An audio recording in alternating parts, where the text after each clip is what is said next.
Success is often not a loud event. It's those silent walks to the gym every single day. It's the silent commute to work every single day.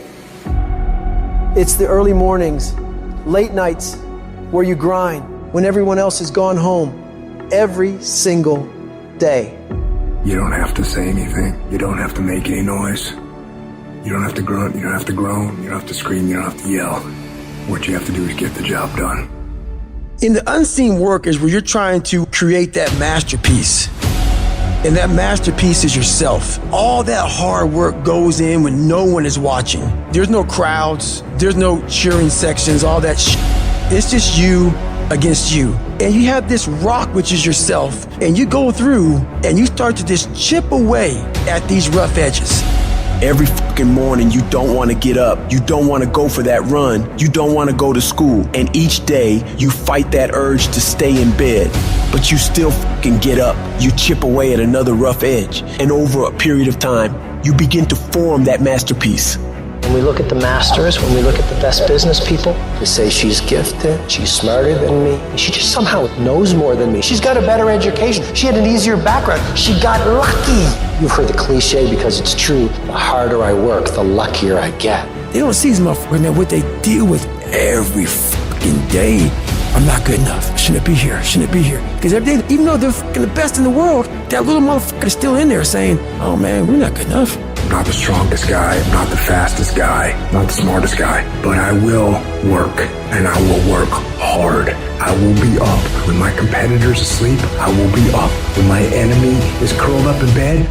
I will be up getting after it.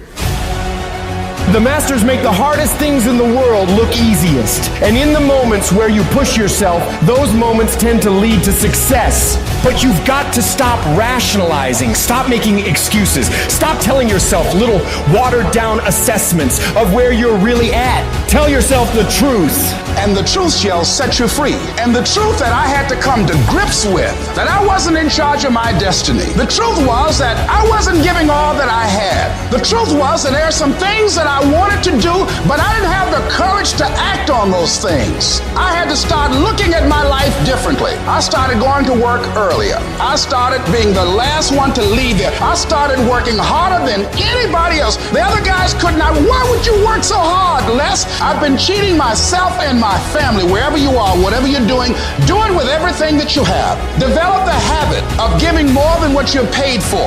Develop the habit of setting standards that others will be measured by. Do not go where the path may lead, but go where there's no path and leave a trail. I guarantee you, when you do it, nobody can do it like you do it. The problem is you don't hardly do it. You love sleep too much. You love that alcohol too much. You love that substance too much. You love that vice too much. There's something that you love more than yourself, than your dreams, than your goals. And if you're gonna make it happen, everything in the world has to become secondary. You've got to become obsessed to the point where people think you're crazy. You discipline yourself every day to do what is required. You sweat, you suffer, you endure, and at the end of it all, you win. It begins right now with no one looking, man. How you hold yourself, how you see yourself. What do you do when no one's watching? If you do it then, I guarantee you, you'll be doing it when everyone's watching. If today you never say good enough, tomorrow you'll always have enough.